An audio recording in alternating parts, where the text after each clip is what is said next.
بسم اللہ الرحمن الرحیم۔ ظفر صاحب دبئی سے پوچھتے ہیں، مفتی صاحب میری نائٹ جاب ہے اور مسجد بہت دور ہے تو میں عشاء کی نماز جماعت سے نہیں پڑھ سکتا تو کیا میں اکیلے عشاء کی نماز لیٹ پڑھ سکتا ہوں؟ ظفر بھائی، جتنا دور مسجد ہوگی نا جانے میں اتنا زیادہ ثواب ملے گا۔ ہر قدم پہ گناہ معاف ہوتا ہے، ہر قدم پہ ایک نیکی ملتی ہے۔ بہرحال یہ تو فضیلت کی بات ہے، لیکن شرعی مسئلہ یہ ہے کہ مسجد اگر آپ کے گھر سے بہت دور ہے، آپ کے محلے میں نہیں ہے، تو پھر آپ کے لیے مجبوری میں گھر میں نماز پڑھنا بھی جائز ہے۔ البتہ اگر مسجد آپ کے محلے میں ہے تو پھر آپ گھر میں نماز جائز نہیں ہے، لیکن آپ گھر میں بھی جب مجبوری میں پڑھیں تو جماعت کے ساتھ پڑھیں، فرض نماز گھر والوں کے ساتھ جماعت کرا لیں۔ گری ہوئی چیز اٹھا کر کھانی چاہیے یا نہیں؟ بھائی صاحب، گری ہوئی چیز میں کیا چیز، بیسیوں چیزیں ہوتی ہیں، کچھ بھی گر گیا آپ اٹھا کے کھا لو، مجھے کیا پتہ گٹکا گرا ہے، پان گرا ہے، کیا گرا ہے۔ اور پھر اگر کوئی کھانے کی چیز گری ہوئی ہے تو اس پہ کتنی مٹی لگی ہوئی ہے، کہاں گری ہوئی ہے۔ تو نارملی کوئی بھی گری ہوئی چیز ہو جو کھانے کی ہو اور صاف ستھری ہو تو اس کو اٹھا کے کھا لیں۔ اور یہ بھی اس میں ہے کہ آپ کی گری ہوئی ہے دوسرے کی گری ہوئی ہے، تو اگر کسی اور کے ہاتھ سے کوئی چیز گر گئی اور وہ آگے چلا گیا اور اتنی معمولی چیز ہے کہ آپ کو خطرہ ہے کہ بھی ضائع ہو جائے گی اگر میں نے نہیں کھائی، اور اس میں کوئی جیسے سیب گر گیا اور بندہ آگے چلا گیا، تو اب یہ تو نہیں کہ سیب کو لے کے آپ اس کے گھر تک پہنچیں گے W11 میں بیٹھ کے، تو سیب گر گیا تو آپ اٹھا لیں کھا لیں، کیونکہ اتنی چھوٹی چیز کے بارے میں لوگ پرواہ نہیں کرتے۔ کوئی ایسا نہیں ہے کہ اس کی اجازت، اس کو جب پتہ چلے گا بھائی گر گیا تھا کسی نے کھا لیا تو وہ ناراض بھی نہیں ہوگا۔ تو ایسی کوئی چیز اگر گر جائے جو گر کے گندی نہیں ہوتی تو اس کو کھانے میں کوئی حرج نہیں ہے، پہلے تو کوشش کریں جس کی ہے اس تک پہنچائیں۔ اور اگر لقمے کی بات کر رہے ہیں کہ لقمہ گر جائے دسترخوان پہ، تو اگر دسترخوان پہ لقمہ گر جائے تو پھر حدیث میں آتا ہے کہ جب تم میں سے کسی کے ہاتھ سے لقمہ گر جائے تو اس کو صاف کر کے کھا لے، ولا یدعها للشیطان، اس کو شیطان کے لیے نہ چھوڑے، کیونکہ کھانا اللہ کی نعمت ہے۔ اگر ایک آدھ لقمہ زمین پہ یعنی دسترخوان پہ گر گیا ہے اور وہ تھوڑا بہت تک اس میں کچھ لگا ہے تو صاف بھی آرام سے ہو سکتا ہے، تو اس کو چھوڑ دینا یہ تکبر کی علامت ہے۔ اس لیے لقمہ اگر ہاتھ سے گر جائے تو اس کو بہرحال اٹھا کے کھانا چاہیے، نبی کا حکم ہے۔ میرے شوہر نے مجھے طلاق دے دی تھی اور اب ان کا انتقال ہو گیا ہے، میں جنت میں ان کے ساتھ رہنا چاہتی ہوں اور وہ بھی میرے ساتھ رہنا چاہتے تھے۔ آئیں تو پھر طلاق کیوں دی تھی بھائی؟ بہرحال دونوں بڑے اچھے تھے بھائی، طلاق دے کے بھی چاہتے ہیں کہ بھی ساتھ رہیں، کیا ہم آخرت میں مل سکتے ہیں؟ دیکھیں، طلاق کے بعد اگر آپ کہیں اور شادی کرتی ہیں تو پھر عورت اسی مرد کو ملتی ہے جنت میں جس کے ساتھ وہ آخری جس کی بیوی ہو۔ اب آپ کو ٹینشن ہوگی کہ اس چکر میں آپ ہو سکتا ہے شادی نہ کریں، تو ٹینشن نہ لیں۔ آپ کو اگر مناسب رشتہ ملتا ہے تو شریعت کا حکم ہے کہ شادی کر لی جائے، بغیر شوہر کے زندگی گزارنا شریعت میں پسندیدہ کام نہیں ہے۔ باقی پھر آپ کو آخری شوہر سے ہو سکتا ہے محبت ہو جائے، آپ اس کو مل جائیں، اور یہ اگر آپ کو خطرہ ہے کہ جنت میں آپ کا دل چاہے گا کہ پرانا والا ملے اور مل نیا والا رہے، تو جنت میں یہ خطرہ نہیں ہے۔ ما لا عین رأت ولا اذن سمعت ولا خطر علی قلب بشر، حدیث میں آتا ہے وہ نعمتیں جنت میں ملیں گی جو تم نے سوچ تو تصور بھی نہیں کر سکتے، تو آپ کی ہر خواہش پوری ہوگی۔ تو عین ممکن ہے، قاعدہ تو یہی ہے کہ جو آخری شوہر ہوتا ہے وہی ملتا ہے، یا تو اللہ اسی آخری شوہر کی دل میں آپ کے محبت بہت زیادہ ڈال دیں گے، یا ہو سکتا ہے اللہ آپ کی خواہش پوری کر دیں، آپ کو پرانے وارے سے دوبارہ نکاح کرا دیں، تو اللہ کے لیے تو کوئی مشکل نہیں ہے، اور اللہ کسی قاعدے اور ضابطے کے پابند بھی نہیں ہے۔ تو اس لیے آپ کو پرانا والا ملے یا نیا والا ملے، اس بحث میں پڑے بغیر آپ کام وہ کریں جو شریعت کا حکم ہے۔ شریعت کا حکم ہے بھائی بغیر نکاح کے زندگی نہ گزاریں آپ۔ تو اگر آپ کو اچھا رشتہ ملتا ہے آپ شادی کر لیں، اللہ کی رحمت سے کوئی بعید نہیں ہو سکتا ہے آپ کو پرانا والا ہی مل جائے، یا نیا والا آپ کو پرانے سے بھی ہو سکتا ہے اچھا ملے۔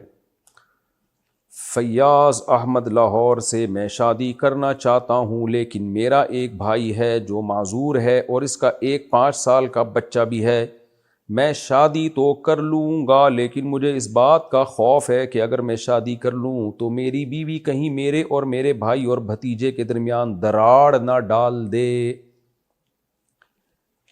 میرے والد صاحب نے وفات کے وقت مجھے وصیت کی تھی کہ اپنے بھائی کا خیال رکھنا، آپ مشورہ دیں۔ ماشاءاللہ آپ کا جذبہ بہت اچھا ہے، یہ انگریزوں میں یہ جذبہ نہیں ہے، انگریز بس تھینک یو اوپر اوپر سے بہت اچھے ہیں، یہ معذور بھائیوں کو پالنا ان کے وہ اتنا ظرف نہیں ہے ان کا، اللہ ماشاءاللہ لاکھوں میں کوئی ایک آدھ ہو۔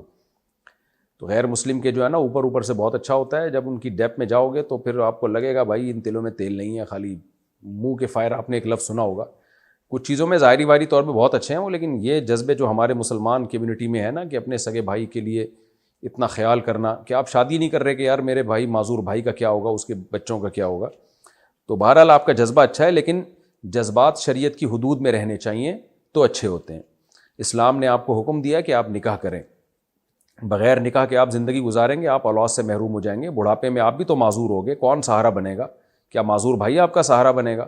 اور پھر گناہ کا بھی تو خطرہ ہے، خدا نہ خواستہ آپ زنا میں پڑ گئے، پھر عورت کو بھی تو ضرورت ہے کہ اس کو کوئی ٹھکانہ دے۔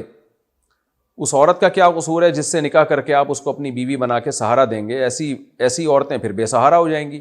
تو اس لیے شریعت تمام چیزوں کو فوکس کرتی ہے، تمام پہلوؤں پہ شریعت کی نظر ہوتی ہے، اس لیے آپ نکاح ضرور کریں۔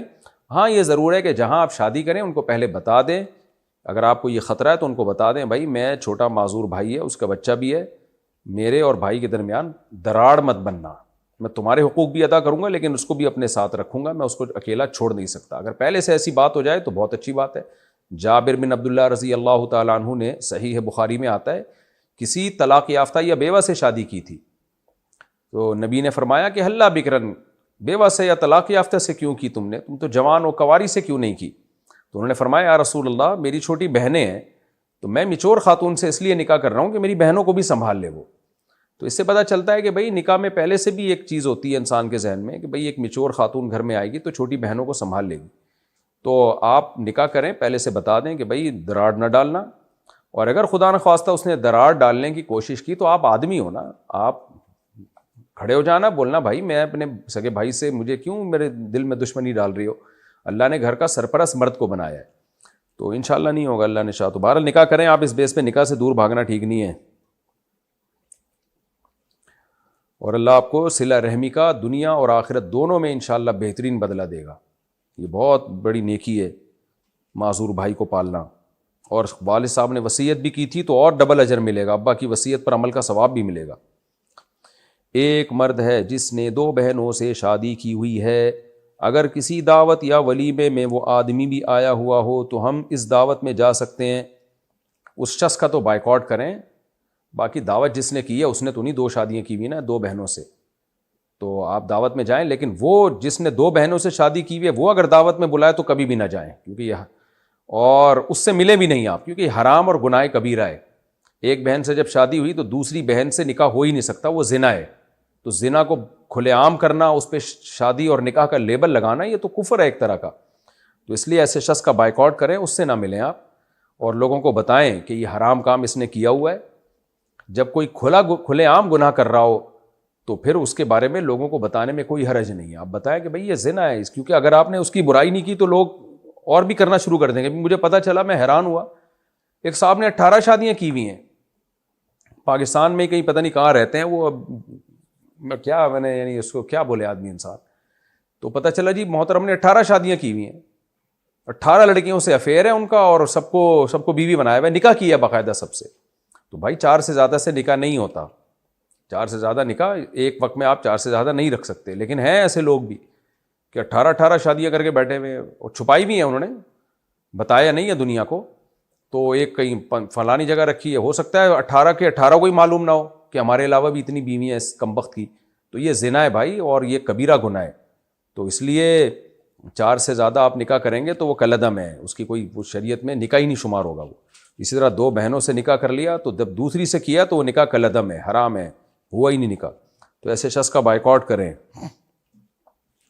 محمد احمد سہارنپور سے، اگر والد کا انتقال ہو گیا ہو اور ان کی ایک بیٹی ہو جس کی شادی کا سارا خرچہ اس کے بھائیوں نے اٹھایا ہو تو کیا بیٹی کو وراثت میں حصہ ملے گا؟ 100% ملے گا۔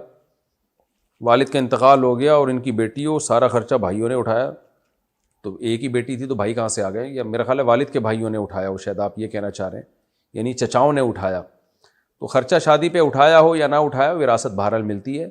تو ایک ہی بیٹی اگر تھی اور کوئی بیٹا نہیں تھا تو آدھی وراثت بیٹی کو ملے گی، باقی سارا والد صاحب کے والدین اور بھائی بہنوں میں جائے گا، اور اگر والدین نہیں تھے تو صرف بھائی بہنوں میں جائے گا۔ محمد احمد سہارنپور سے، اگر والد کا انتقال ہو گیا ہو اور ان کی ایک بیٹی ہو جس کی شادی کا یہ تو ہو گیا، اچھا اگر بیٹی کے ساتھ بھائی بھی تھے تو پھر بیٹی کو بھائیوں کی نسبت آدھا ملے گا، لیکن خلاصہ یہ نکلا کہ بیٹی کی شادی پہ جتنا بھی خرچہ کیا ہو وراثت میں اس کا حصہ کم نہیں ہوتا، خوب سمجھ لیں، وراثت بہرحال پوری دینی پڑتی ہے۔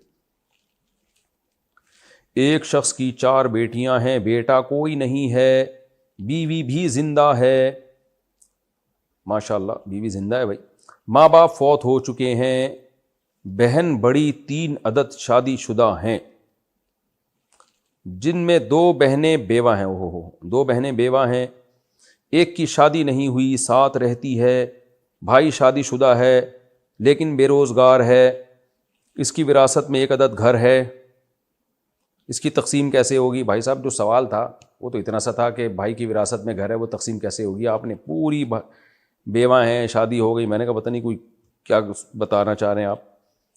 تو وراثت میں اس سے کوئی فرق نہیں پڑتا کہ شادی ہو گئی ہو یا نہیں ہوئی ہو، بیوہ ہو گئی ہوں یا بیوہ نہیں ہوئی ہوں، اپنے میاں کو رنڈوا کر دیا انہوں نے یا جو بھی ہوں، اس سے کوئی فرق نہیں پڑتا۔ خلاصہ یہ نکلا کہ بھائی شادی شدہ ہے لیکن بے روزگار ہے، بھائی کی وراثت میں 1 گھر ہے، اس کی تقسیم کیسے ہوگی؟ اب بھائی کی وراثت میں گھر ہے یا ان بچیوں کے ماں باپ کی وراثت میں گھر ہے؟ تو یہ بھی آپ کا سوال ذرا مبہم ہے، بظاہر ایسا ہی لگتا ہے ماں باپ کی وراثت میں 1 گھر ہے اور 4 بیٹیاں ہیں اور بیٹا کوئی نہیں ہے، یہ آپ کا سوال ہے میرا خیال ہے۔ تو 4 بیٹیوں کو 2/3 وراثت ملتی ہے، یعنی 66.66% ان 4 بیٹیوں میں تقسیم ہوگا، باقی جتنا بھی ہے وہ پھر دیگر وارثوں میں جائے گا۔ اگر آپ ان کی تفصیل بتائیں گے تو میں بتا سکتا ہوں پھر کس وارث کو کتنا ملے گا۔ اگر کسی کی اولاد میں 1 بیٹی ہو اکلوتی تو اس کو آدھی وراثت ملتی ہے، 1 سے زیادہ ہوں، صرف بیٹیاں، بیٹا نہ ہو، 1 سے زیادہ ہوں تو 66.66% ملتا ہے ان کو، وہ ان میں برابر تقسیم ہوتا ہے۔ کیا ہم جنت البقیع کی مٹی اٹھا کر اپنے گھر میں رکھ سکتے ہیں؟ نہیں۔ شادی کے لیے اسلام میں کیا عمر ہے؟ نبی صلی اللہ علیہ وسلم نے بالغ ہوتے ہی نکاح کا حکم دیا ہے۔ بالغ کا مطلب جب نائٹ فال ہو جائے کسی شخص کو، اور لڑکی کو جب مینسز آنا شروع ہوں تو 15 سال میں لڑکے بالغ ہو جاتے ہیں اور لڑکیاں 13 سے 14 سال کی عمر میں بالغ ہو جاتی ہیں۔ تو اب میں یہ بات جب کہوں گا تو ایک دم سیکولر لبرل طبقہ چیخ اٹھے گا، ہاں یہ دیکھو اتنی سی عمر میں یہ لوگ شادیوں کی ترغیبیں دیتے ہیں۔ تو یہ چونکہ مغربی دنیا سے متاثر ہیں، وہ جو کہہ دیں یہ ان کے سامنے دم ہلاتے ہیں۔ امریکہ کی بعض اسٹیٹس میں 16 سال میں لڑکی کو شادی کی اجازت دی گئی ہے، تو اسلام نے تھوڑا سا اور پیچھے لے آئے۔ اسلام دین فطرت ہے، وہ کہتا ہے بھائی جب اس کو مینسز آنا شروع ہو گئے اس کا مطلب وہ لڑکی بن گئی ہے، اس میں ڈیزائرز پیدا ہو گئی ہیں، تو جب آپ کو بھوک لگنا شروع ہو تو کھانے کا بہترین وقت وہی ہوتا ہے۔ تو اسی طرح نبی صلی اللہ علیہ وسلم کی بخاری مسلم کی حدیث ہے، یا معاشر الشباب من استطاع منکم الباءۃ فلیتزوج، اے نوجوانوں، نوجوانی کی عمر بلوغت کے وقت شروع ہو جاتی ہے، جو 15 سال یا 14 سال عمر ہے نا، اس میں شروع ہو جاتی ہے نوجوانی کی عمر۔ تو آپ نے نوجوانوں کو خطاب کیا کہ جو استطاعت رکھتا ہے وہ نکاح کر لے۔ ہاں بعض دفعہ یہ ہوتا ہے 14-15 سال میں آپ کے پاس روکڑا ہی نہیں ہے، کوئی رشتہ ہی نہیں دے گا آپ کو، ابا بھی اپنے خرچے پہ نہیں کر رہے ہوتے، تو پھر کیا کرے گا؟ پھر ظاہر ہے پھر کمانے کی فکر کرے گا، اسٹیبل ہو جائے گا تو ہی کرے گا۔ میرے پاس آ کے پھر نوجوان تنگ کرتے ہیں، میں 15 سال کا ہو گیا ہوں، میری شادی کرا دیں، ابا کر نہیں رہے، تو میں کہتا ہوں بھائی ابا کا کام تھا تمہیں پال پوس کے بڑا کر دینا، اب ابا کے ذمے شادی کا خرچہ اٹھانا ابا کے ذمے نہیں ہے، وہ تم اخپل طریقے سے کرو۔ کہتے کیسے کریں؟ تو میں کہتا ہوں بھائی میری ہیڈک نہیں ہے، کیسے کریں؟ آپ کماؤ، اگر آپ کے پاس کہتے ہیں پھر ہم جب کمائیں گے تو پھر تو ہم 20 سال کے ہو جائیں گے، تو کوئی بات نہیں، پھر 20 سال میں کر لینا۔ تبھی تو اللہ کے نبی نے فرمایا جس میں استطاعت ہے وہ کرے، جب نہیں ہے تو صبر کرے گا اور کیا کرے گا۔ ترغیب تو دی ہے کہ جلد شادی کرو، لیکن اگلا رشتہ بھی تو دے نا آپ کو، تو رشتہ تو جب ہی ملے گا جب آپ اپنے خرچے پہ بیوی کو سنبھالو گے، بیوی کو پالو گے، تب تو کوئی رشتہ دے گا، ورنہ دے گا کون آپ کو؟ لڑکی والوں کو تھوڑی کہا ہے کہ جو بھی 15 سال کا لونڈا لپاڑا ہے اس کو اپنی بیٹی پکڑا دو، تو لڑکی والوں کو تو یہی کہا ہے کہ دیکھو یہ تمہارا نان نفقہ اٹھا سکتا ہے کہ نہیں اٹھا سکتا، تو اگر کوئی 15 سال میں اتنا اسٹیبل ہو گیا کہ کما رہا ہے کھا رہا ہے تو پھر شوق سے کرے، بلکہ ترغیب ہے، پھر ابا کو اس کو روکنے کی پرمیشن نہیں ہے، ابا کو روکنے کی اتھارٹی نہیں ہے کہ اس کو روکیں تو کیوں کر رہا ہے۔ میرے استاذ جن سے میں بیعت ہوں، مفتی عبدالرحیم صاحب، اللہ ان کی عمر میں برکت دے، ان کی 15 سال کی عمر میں شادی ہوئی ہے، اور بہت سارے ہم نے دیکھے ہیں علماء مشائخ، یہ تو اب یہاں کے لوگوں میں جو ہے نا سیکولر لبرل طبقے سے لوگ متاثر ہیں، پھر اس عمر میں برائیوں میں پڑھتے ہیں، کوئی ہومو سیکشولیٹی کی طرف چلا جاتا ہے، وہ جو یورپ امریکہ کا حال ہوا ہے وہی لوگ چاہتے ہیں ہمارا حال بھی ہو۔ تو اصل عمر یہی ہے۔ اسی طرح لڑکی کی بھی اصل عمر تو یہی ہے، لیکن اس عمر میں اس کی شادی جب کی جائے گی جب اس کے جوڑ کا اس کو رشتہ ملے۔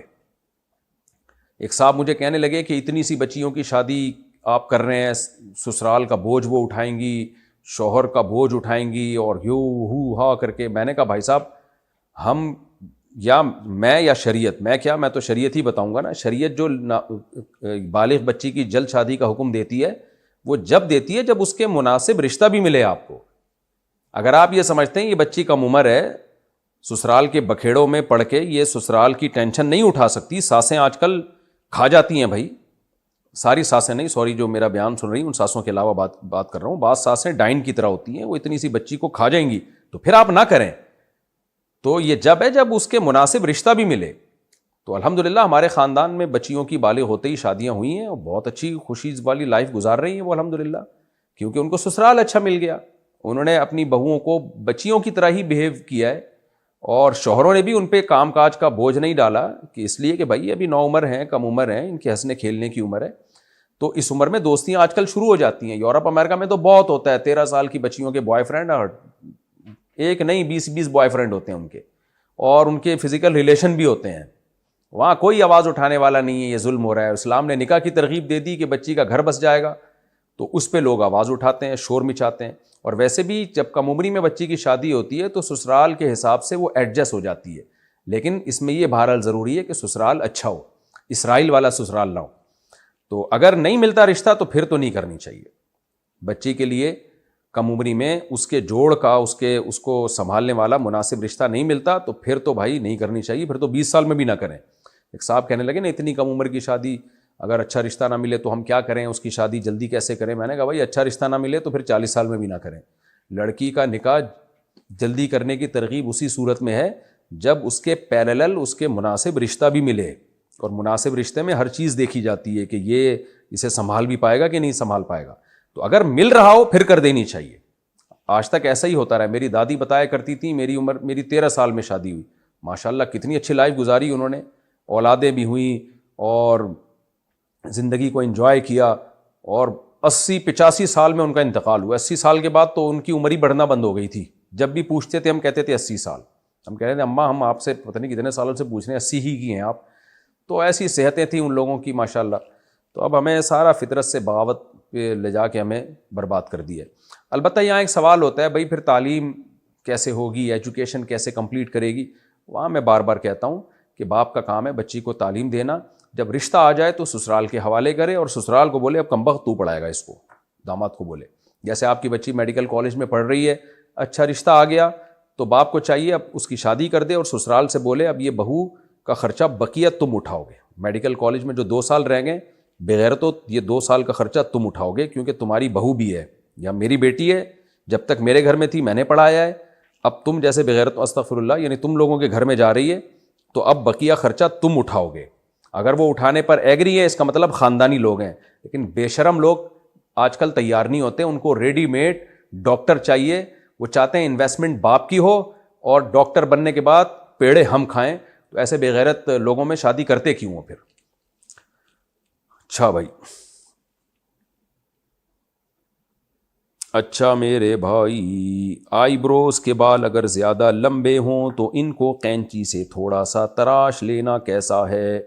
نہیں جی، آئی بروز کے بالوں کو تراشنا جائز نہیں ہے، البتہ اگر کوئی بال خراب ہو گئے ہوں، جیسے بعض لوگوں کے بال کسی بیماری کی وجہ سے یا ویسے ہی کوئی وائٹامن شیٹامن کی کمی ہو جاتی ہے، آڑے ترچھے کانٹوں کی طرح ٹیڑھے میڑے ہو جاتے ہیں، تو ان کو سیدھا کرنے میں میرا خیال ہے کوئی حرج نہیں ہونا چاہیے، کیونکہ حدیث میں جو آئی بروز بنانے کا حکم دیا، بنانے سے روکا گیا ہے، وہ اس لیے کہ اللہ کی تخلیق کو بگاڑا نہ جائے۔ ہر شخص کو اللہ نے ایک خاص قسم کی آئی بروز دی ہے، اس میں ڈینٹنگ پینٹنگ کر کے کوئی چینجنگ نہ کریں. جیسے خواتین بیوٹی پارلر میں جا کے باریک بنا لیتی ہیں, دیکھنے میں بری بھی لگتی ہے تو وہ حرام ہے, ناجائز ہے. لیکن اگر کوئی بال آڑا ترشا ہو گیا ہے, بہت زیادہ ادھر ادھر جا رہا ہے, تو اس کو کاٹ لینے میں میرا خیال ہے کوئی حرج نہیں ہونا چاہیے. جو ہم نے علماء کرام سے سنا ہے وہ اس کی اجازت دیتے ہیں, کیونکہ یہ چیز پھر تغییر خلق اللہ میں آتی نہیں ہے. یعنی اللہ کی تخلیق کو بگاڑا نہیں جا رہا بلکہ سنوارا جا رہا ہے.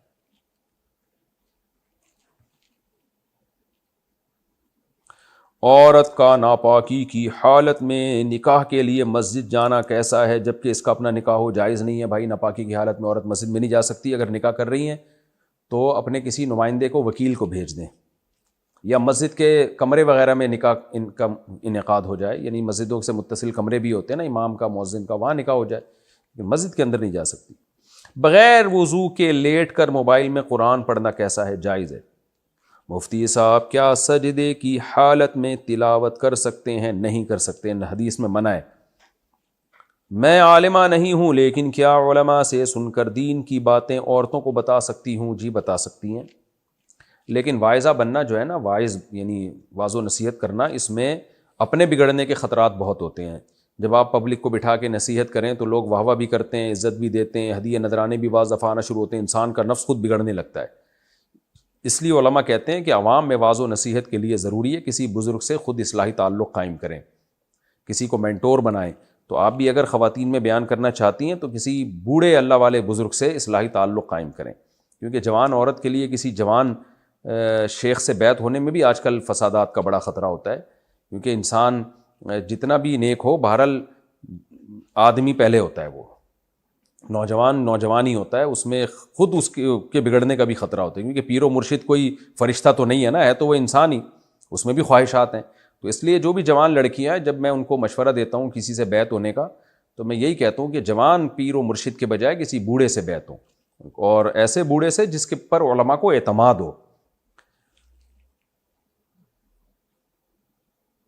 مفتی صاحب کیا سجدے کی, یہ ہو چکا میرے بھائی, کیا قرآن پڑھ کر مرحوم والدہ کو ثواب پہنچایا جا سکتا ہے؟ جی پہنچایا جا سکتا ہے, لیکن حدیث میں جس چیز کی ترغیب ہے وہ کام کرنا چاہیے, وہ ہے صدقہ.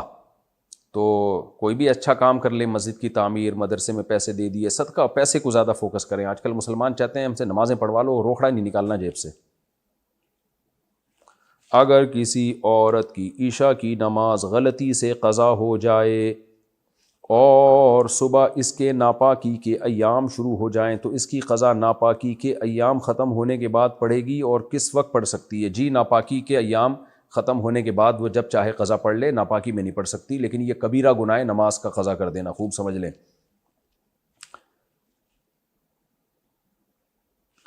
ہم دونوں میاں بیوی بیڈ پر کمبل میں بیٹھے ہوئے ہوتے ہیں, اور میں نہ دوپٹے کی, اچھا دوپٹہ نہیں ہوتا, تو اچانک کبھی میرے سسر اور کبھی میری ساس کمرے میں گھس جاتے ہیں. اللہ ان کو ہدایت دے. بغیر دستک دیے میں اپنے شوہر سے کہتی ہوں کہ مجھے اس سے شرم آتی ہے, آنی بھی چاہیے. تو وہ کہتے ہیں کہ میں اپنے والدین کو کیسے منع کر سکتا ہوں, کیونکہ یہ ان کا گھر ہے, میں اپنے شوہر کو کیسے سمجھاؤں؟ آپ اپنے شوہر کو سمجھانے کے بجائے ڈائریکٹ ساس سسر کو سمجھا دیں, محبت سے بولیں انکل ہم کمرے میں بیٹھے ہوتے ہیں, شوہر کے ساتھ میاں بیوی تو بے تکلف ہوتے ہیں, گپیں مار رہے ہوتے ہیں, بے تکلف ہو کے بیٹھے ہوئے ہوتے ہیں. تو ویسے بھی کسی کے کمرے میں جب لڑکا بالغ ہو جائے نا, تو باپ کو بھی نہیں چاہیے کہ وہ دھاڑ کر کے کمرے میں داخل ہو, تو یہ اس کو بھی چاہیے کہ نوک کر کے آئے. قرآن کا حکم ہے, اللہ نے فرمایا کہ جب بھی کہیں جاؤ تو اجازت لے کے جاؤ.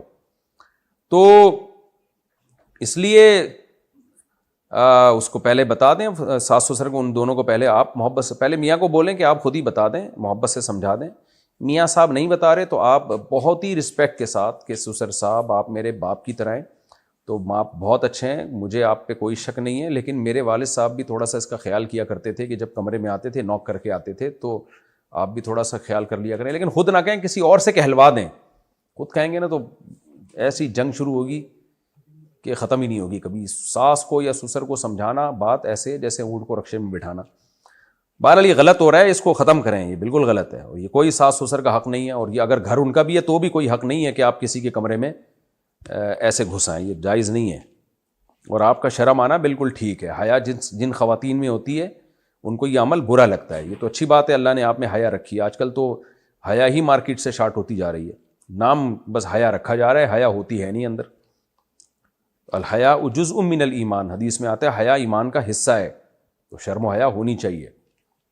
ہم کوئی انگریز تھوڑی ہیں. میں نے اچھا بھائی صاحب آج سارے الٹے مسائل کو میرے بھائی. یہ صاحب کہہ رہے ہیں کہ جی مجھے ہینڈ پریکٹس کی عادت تھی, مجھے نہیں پتا تھا کہ یہ گناہ ہے, پھر میں نے آپ کی ویڈیو دیکھی, بعد میں نے توبہ کر لی, تو کیا مجھے گناہ گار مانا جائے گا؟ مجھے کیا کرنا ہوگا؟ بھائی آپ نے توبہ کر لی, اللہ سے گڑ گڑا کے بس بھول جائیں اس گناہ کو. التائب من الذنب کمن لا ذنب لہ, حدیث میں آتا ہے جو گناہ سے توبہ کر لے ایسے جیسے گناہ کیا ہی نہیں اس نے, بس بھول جائیں اس گناہ کو ہمیشہ کے لیے, اللہ معاف کرنے والا ہے. اور شادی کریں جلدی تاکہ دوبارہ کہیں عادت نہ پڑ جائے. چھوٹی بچیوں کو بچپن میں پینٹ شرٹ پہنا سکتے ہیں یا نہیں؟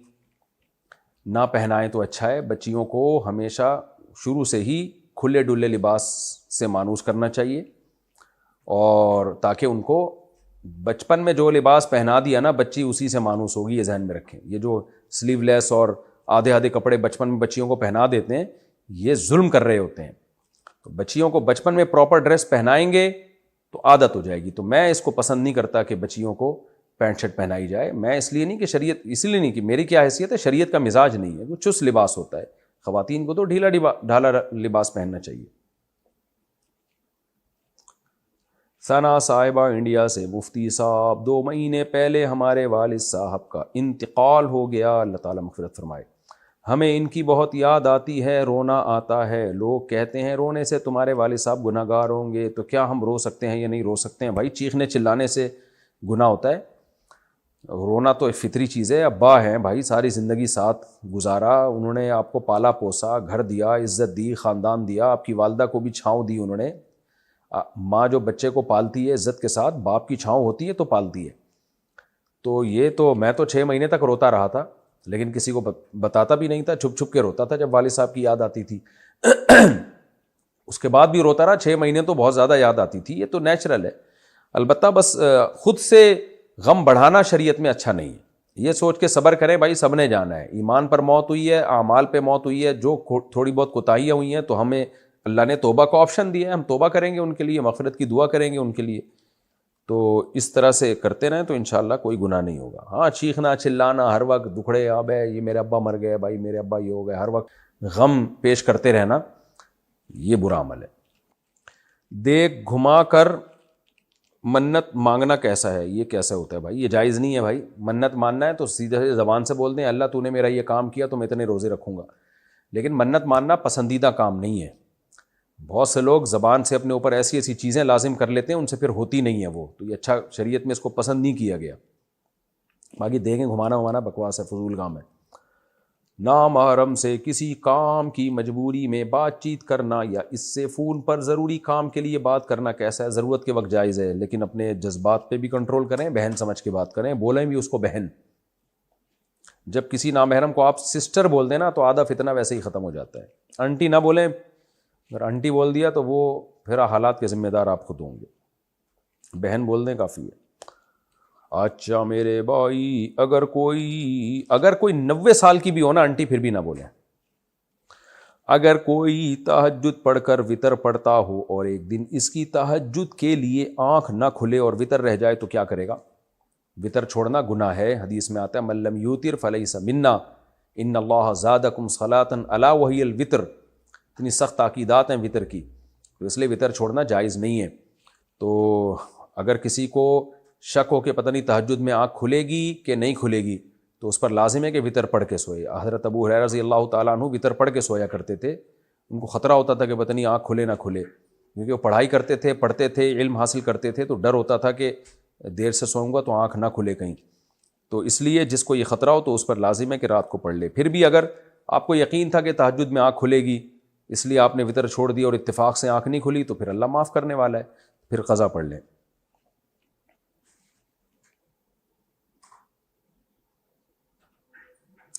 سکھوں کے گردوارے میں جو لنگر ملتا ہے کیا مسلمان اس کو کھا سکتے ہیں؟ دیکھیں مذہبی رسومات میں کسی کی بھی شرکت جائز نہیں ہے.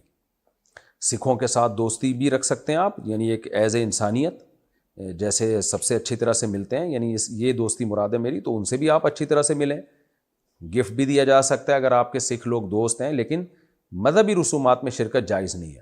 ہاں، گودوارا میں جانا صرف دیکھنے کے لیے کہ ان کی عبادت کیسے ہوتی ہے، یا ویسے ہی یعنی کوئی معلومات کے لیے اگر آپ جا رہے ہیں، نارمل آدمی کے لیے تو یہ بھی ٹھیک نہیں ہے. نارمل سے مراد عام آدمی، یہ نہیں کہ ایب نارمل کے لیے جائز ہے، مطلب یہ کہ عام لوگوں کے لیے. لیکن جن کو کچھ معلومات لینی ہو یا کوئی خاص حکمت ہو تو وہ ایک الگ بات ہے، تو جانا جائز ہے، لیکن ان کی مذہبی رسم میں شرکت کرنے کی اجازت نہیں ہے. تو ویسے گھومنے پھرنے اگر آپ چلے جائیں تو کوئی حرج نہیں ہے، لیکن وہاں جا کے لنگر کھانا یا وہاں ان کی کسی مذہبی رسم میں شرکت کرنا یہ ٹھیک نہیں ہے. اگر یہ لنگر ان کی مذہبی رسم ہے، اگر لنگر مذہبی رسم نہیں ہے، ویسے ہی لنگر بٹ رہا ہو کھا لیں، پھر فری پھوکٹ کی چیز مل رہی ہے تو کھانے میں کیا حرج ہے.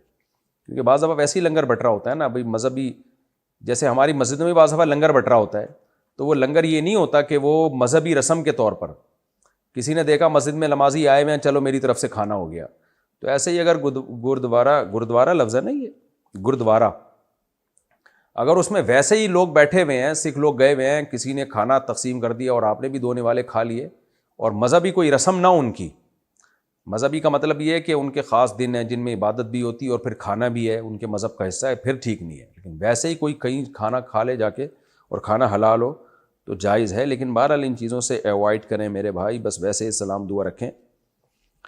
میں نے پڑھا ہے کہ اللہ اور اس کے رسول صلی اللہ علیہ وسلم کے معاملے میں کسی کی بات نہ مانو، اور میرے والد صاحب کہتے ہیں کہ تم ٹوپی اور داڑھی نہ رکھو، کیا میں ان کی بات مانوں یا نہیں؟ ٹوپی چھوڑ دیں، والد صاحب کو اگر ٹوپی پسند نہیں ہے، ٹوپی رکھنا کوئی فرض واجب نہیں ہے، لیکن داڑھی کاٹنا حرام ہے، ناجائز ہے. والد صاحب اگر داڑھی کاٹنے کا کہتے ہیں تو پھر داڑھی مت کاٹیں. اور پھر والد صاحب کو اللہ لمبی عمر دے، اللہ نہ کرے اگر بالفرض وہ دنیا سے چلے جاتے ہیں، ظاہر ہے سب نے جانا ہی ہے، تو پھر بعد میں ٹوپی رکھ لیں سر پہ، کیونکہ نبی صلی اللہ علیہ وسلم کی سنت ہے. اب والد صاحب کی وجہ سے ایک سنت کو پورا کرنا، ابا کو ناراض کرنا، یہ تھوڑا نامناسب لگتا ہے. ہاں، گھر سے باہر نکلیں تو پہن لیں ٹوپی، ابا کے سامنے نہ پہنیں. کتنے لوگ یوٹیوب پر حضور صلی اللہ علیہ وسلم اور ہمارے دین کے بارے میں نازیبا باتیں کرتے ہیں، کیا ہم ان کو دلائل سے جواب دے سکتے ہیں؟ کیوں نہیں دے سکتے؟ دینا چاہیے بھائی. آپ کہتے ہیں کہ اللہ تعالیٰ نے ہمیں اپنی عبادت کے لیے پیدا کیا ہے، جبکہ میں نے کسی عالم سے سنا کہ اللہ تعالیٰ نے اس لیے پیدا کیا ہے کہ وہ دیکھنا چاہتا ہے کہ اچھا عمل کس کا ہے، اور وہ انسان کا صبر آزمانا چاہتا ہے. وضاحت فرمائیں. دونوں باتوں میں کوئی تضاد نہیں ہے. قرآن میں ہے کہ وما خلقت الجن والانس الا لیعبدون، میں نے انسان جنات کو اپنی عبادت کے لیے پیدا کیا. دوسرے مقام پہ اللہ نے فرمایا سورہ ملک میں خلق الموت والحیات لیبلوکم ایکم احسن عملا، میں نے تمہیں پیدا کیا، میں دیکھنا چاہتا ہوں اچھا عمل کون کرتا ہے. تو عبادت اچھے عمل ہی کو کہا جاتا ہے، یعنی اللہ کی اطاعت کرنا. عبادت کا مطلب کیا ہے؟ اللہ کی مان کے چلنا. تو جو بھی اچھا عمل ہے، رزق کمانا بھی عبادت ہے، سائنسی ترقی کرنا تاکہ مسلمان قوم ترقی کرے، انسانیت کو فائدہ ہو، اللہ کی رضا کے لیے یہ کام کرنا، یہ بھی عبادت ہے. ہم غریبوں کو پیسہ دیتے ہیں، فائدہ انسانیت کو ہو رہا ہے نا، لیکن اللہ اس عمل کو عبادت قرار دیتا ہے. تو ایک ہی چیز ہے جس کو دو مختلف الفاظ سے تعبیر کیا جاتا ہے. تو میری بات میں اور علماء کی بات میں کوئی تضاد نہیں ہے. عبادت کرنا، نیک عمل کرنا ایک ہی چیز کے دو نام ہیں بھائی. سہیل خان جے پور سے، امام کے پیچھے سورہ فاتحہ پڑھ سکتے ہیں؟ نہیں. اس کی وجہ یہ ہے کہ رسول اللہ صلی اللہ علیہ وسلم نے ارشاد فرمایا من کان لہ امام فقراءۃ الامام لہ قراءۃ، جس کا کوئی امام ہو تو امام کی قراءت مقتدی کے لیے کافی ہے. صححہ الالبانی، علامہ البانی رحمہ اللہ نے اس حدیث کو صحیح قرار دیا. دوسری طرف حدیث میں آتا ہے کہ صحیح مسلم کی حدیث ہے انما جعل الامام لیؤتم بہ، امام کو امام اس لیے بنایا جاتا ہے کہ اس کی اقتداء کی جائے. فَإِذَا كَبَّرَ فَكَبِّرُوا، فرمایا امام تکبیر گئے تو تکبیر کہو. وَإِذَا قَرَأَ فَأَنصِتُوا، قراءت شروع کرے تو خاموش ہو جاؤ. وَإِذَا قَالَ وَلَا الضَّالِّينَ، جب وَلَا الضَّالِّينَ کہے تو قُولُوا آمین، تو آمین کہو. تو حدیث میں بتا دیا کہ امام نے کیا کرنا ہے، تمہارا کیا کام ہے. امام کا کام ہے قراءت کرنا، اور تمہارا کام ہے فاتحہ کے بعد پیچھے سے آمین کہنا. اسی طرح قرآن میں آتا ہے کہ وَإِذَا قُرِئَ الْقُرْآنُ فَاسْتَمِعُوا لَهُ وَأَنصِتُوا لَعَلَّكُمْ تُرْحَمُونَ، جب قرآن کی تلاوت کی جائے تو خاموشی سے سنو تاکہ تم پر رحم کیا جائے. اور یہ خطبے کے بارے میں بھی اور نماز کے بارے میں بھی ہے یہ آیت جو ہے. تو ان دلائل کی روشنی میں، اور بعض صحابہ کے بھی سخت فتاوی اس بارے میں، عبداللہ بن مسعود رضی اللہ تعالیٰ عنہ کا، تو ان کی روشنی میں وہ حدیثیں جن سے ہمیں امام کی قراءت کا جواز کا پتہ چلتا ہے یا حکم کا پتہ چلتا ہے تو وہ حدیثوں میں تعویل کی گئی ہے، ورنہ یہ دلائل زیادہ مضبوط ہیں. تو یہ دلائل زیادہ مضبوط ہیں، لہذا اس کے مقابلے میں جو حدیثیں ہیں وہ یا تو سند کے لحاظ سے کمزور ہیں یا وہ واجب التاویل ہیں. واجب التاویل کا مطلب جیسے ایک حدیث میں آتا ہے اقرا بہا فی نفسک، جب امام کے پیچھے ہو تو اپنے دل میں پڑھو. تو دل میں کا مطلب کیا ہے کہ اس کے معنی اور مفہوم میں غور و فکر کرو. تو اس طرح سے تمام حدیثوں میں تطبیق ہو جاتی ہے. اور یہ جو حدیث ہے لم یقرأ بفاتحۃ الکتاب لا صلاۃ لمن لم یقرأ بفاتحۃ الکتاب، جو فاتحہ نہیں پڑھتا اس کی نماز نہیں ہوتی. تو پوری حدیث یوں ہے من لم یقرأ بفاتحۃ الکتاب فصاعدا، صحیح مسلم میں الفاظ ہیں، جو سورہ فاتحہ نہیں پڑھتا اور آگے تلاوت نہیں کرتا اس کی نماز نہیں ہوتی. تو ہم کہتے ہیں امام کے پیچھے آپ تلاوت تو کرتے ہی نہیں ہو، فاتحہ کے بعد تو ویسے بھی آپ خاموش ہوتے ہو. تو جو اس حدیث کا مطلب ہے وہ اس حدیث کا بھی مطلب ہے جس میں آتا ہے کہ جو فاتحہ نہیں پڑھتا اس کی نماز نہیں ہوتی. تو اس سے پتہ چلتا ہے کہ فاتحہ نہیں پڑھنے کا مطلب جو امام کے پیچھے ہے حکماً اس نے فاتحہ پڑھ لی ہے. تو امام کی قرات مقتدی کے لیے کافی ہے. مطلب یہ جب امام نے پڑھ لیا تو مقتدی کو بھی یہی سمجھا جائے گا اس نے پڑھ لی ہے. تو ان دلائل کی روشنی میں اس کو ہم جائز نہیں سمجھتے. اب جب یہ میں دلائل دیتا ہوں تو لوگ کہتے ہیں ایکچولی یہ حنفی ہے نا اس لیے ایسی باتیں کر رہے ہیں. تو پھر ایکچولی آپ اہل حدیث ہیں اس لیے آپ ویسی باتیں کر رہے ہیں. پھر تو کوئی اسلام کے دلائل دے تو ایکچولی یہ مسلم ہے تو اس لیے اسلام کے دلائل دے رہے ہیں. اور جو ایتھیسٹ ہے ہم اس کو کہیں ایکچولی یہ چونکہ ایتھیسٹ ہے اس لیے خدا کی نفی کے دلائل دے رہا ہے. پھر تو کسی کی کوئی بات سنی نہیں جائے گی میرے بھائی. تو یہ کہنا کہ یہ حنفی ہیں یہ شافعی ہیں، دلائل سے میں بات کر رہا ہوں. میں کیا ہوں وہ تو میں جانتا ہوں. کس فقہ کو میں حنفی بھی اگر ہوں تو اس لیے ہوں کہ دلائل کی دنیا میں امام حنیفہ کا جو فقہ ہے وہ شورائی فقہ تھا اور وہ بہت مضبوط فقہ ہے. وہ اکیلے امام ابو حنیفہ کی رائے کو فقہ حنفی نہیں کہا جاتا. بہرحال اگر کوئی اس رائے کے علاوہ دوسری رائے کو فالو کرتا ہے تو وہ جانے اللہ جانے. لیکن یہ جو ہمارے ہاں شدت پسندی والا راستہ ہے نا، یہ سمجھتے ہیں کہ بس ہم ہی قرآن حدیث جانتے ہیں باقی تو سارے گھاس کھا رہے ہیں. یہ سوچ کو بدلنے کی ضرورت ہے. جمعے کی نماز غریب کا حج ہے، کیا یہ حدیث صحیح ہے؟ میرے علم میں نہیں ہے میرے بھائی، کسی کے پاس ہو تو ریفرنس کے ساتھ بھیج دیں. ہو سکتا ہے میں نے کب دعویٰ کیا کہ ساری دنیا کی ساری حدیثیں میرے علم میں ہر وقت موجود رہتی ہیں، اور یہ کوئی بھی دعویٰ نہیں کر سکتا. اگر کسی نے قرآن نہ پڑھا ہو تو وہ موبائل فون پر تلاوت لگا کر اس کو سن کر یاد کر سکتا ہے کیا؟ میں نے اس طرح سے 2-3 صورتیں یاد کی ہیں جب کہ میں نے قرآن نہیں پڑھا ہوا. بہت اچھا کیا آپ نے، یاد کر لیں، سن کے یاد کر لیں، یہ بھی اچھی بات ہے. لیکن بہرحال قرآن پڑھنا سیکھیں آپ. وہ یہ بھی بہت اچھا کام ہے جو آپ نے کیا. بہت سے صحابہ اسی طرح سے قرآن جانتے تھے. حیدر انصاری انڈیا سے، میں نے 10 سال پہلے کسی سے ادھار لیے تھے. اچھا بھائی، مر گیا ہوگا بیچارہ غم میں، لیکن کسی وجہ سے وہ واپس نہیں کر سکا. سب یہی کہتے ہیں. اب واپس کرنا چاہتا ہوں. قیامت آنے والی ہے اس کا مطلب ہے. ابھی یہ کیا ہے یار؟ ایک تو ان سے بولا PDF میں بھیجا کرو نا یہ مسائل. اچھا بھائی، لیکن شرم کی وجہ سے نہیں کر پا رہا. سبحان اللہ. ادھار کھاتے ہوئے شرم نہیں آئی، واپس کرتے ہوئے آپ کو شرم آ رہی ہے. میں آپ کی عظمت کو 50 دفعہ سلام پیش کرتا ہوں کہ آپ نے 10 سال پہلے ادھار لیے تھے. 10 سال تک ادا کرتے ہوئے آپ کو ذرا بھی، بہت معذرت کے ساتھ بھائی، میں نے آپ کا نام لے لیا کیا؟ استغفر اللہ. مجھے پتا ہوتا کہ آگے یہ شرما شرمی والے مسائل ہیں تو آپ کا نام اناؤنس نہ کرتا. بہرحال حیدر بھائی، آپ کو 10 سال تک ادھار واپس کرتے ہوئے شرم نہیں آئی، یعنی ادھار واپس نہ کرتے ہوئے آپ کو ذرا بھی شرم نہیں آئی کہ ایک بندے کا میں نے 10 سال سے پیسہ کھا کے بیٹھا ہوا ہوں، اب واپس کرتے ہوئے آپ کو شرم آ رہی ہے. بس میں یہی جواب میں کہوں گا آپ کی شرم کو 21 توپوں کی سلامی.